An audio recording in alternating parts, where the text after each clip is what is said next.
तमाम विरोध और बगावती माहौल के बीच मंगलवार को जयपुर में कांग्रेस के तीनों उम्मीदवारों रणदीप सिंह सुरजेवाला, प्रमोद तिवारी और मुकुल वासनिक ने राज्यसभा चुनाव के लिए नामांकन दाखिल कर दिया। वहीं बीजेपी की ओर से भी घनश्याम तिवारी और डॉक्टर सुभाष चंद्रा ने नामांकन दाखिल किया है। राजस्थान में राज्यसभा की 4 सीटों के लिए हो रहे चुनाव में अब कांग्रेस और बीजेपी को मिलाकर 5 उम्मीदवार मैदान में उतर चुके हैं।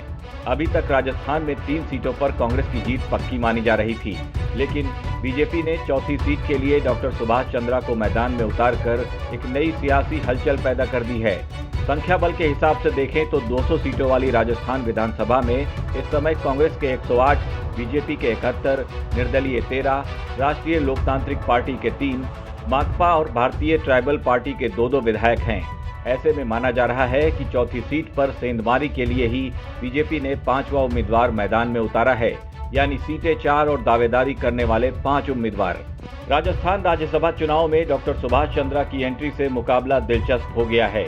डॉक्टर सुभाष चंद्रा ने बीजेपी की ओर से अपना नामांकन दाखिल करने से पहले जयपुर के मोती डूंगरी मंदिर में पूजा अर्चना कर भगवान का आशीर्वाद भी लिया। माना जा रहा है कि बीजेपी निर्दलीय उम्मीदवारों के जरिए कांग्रेस में सेंधमारी की कोशिश करेगी। डॉक्टर सुभाष चंद्रा बीटीपी और माकपा का समर्थन भी ले सकते हैं। ऐसे में अब दोनों ही दलों के विधायकों के साथ अन्य विधायकों की बाड़ेबंदी होना तय माना जा रहा है। नागौर सांसद हनुमान बेनीवाल के 3 विधायकों और अन्य निर्दलियों को साथ लेने की भी कवायद जारी है। संख्या बल के हिसाब से कांग्रेस 2 और बीजेपी की 1 सीट पर जीत पक्की है। मेन मुकाबला चौथी सीट के लिए होगा।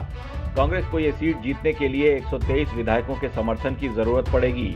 सुभाष चंद्रा एक बार हरियाणा से भी राज्यसभा का चुनाव जीतने में सफल हो चुके हैं, यानी चौथी सीट जीतने के लिए कांग्रेस को या बीजेपी निर्दलियों का सहारा लेना ही पड़ेगा।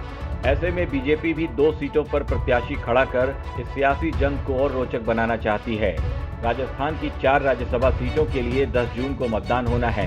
जाहिर है कांग्रेस की बगावत और बीजेपी की गुटबाजी का असर भी इस चुनाव पर देखने को मिल सकता है। सीएम अशोक गहलोत के सामने सबसे बड़ी चुनौती पार्टी के विधायकों को एकजुट करने की होगी। क्रॉस वोटिंग की आशंका से डरी कांग्रेस तीनों ही उम्मीदवार बाहर से लेकर आई है, लेकिन झगड़े का असर चुनाव पर पड़ना तय है। लिहाजा अभी से जोड़तोड़ को लेकर बैठकों का दौर शुरू हो चुका है।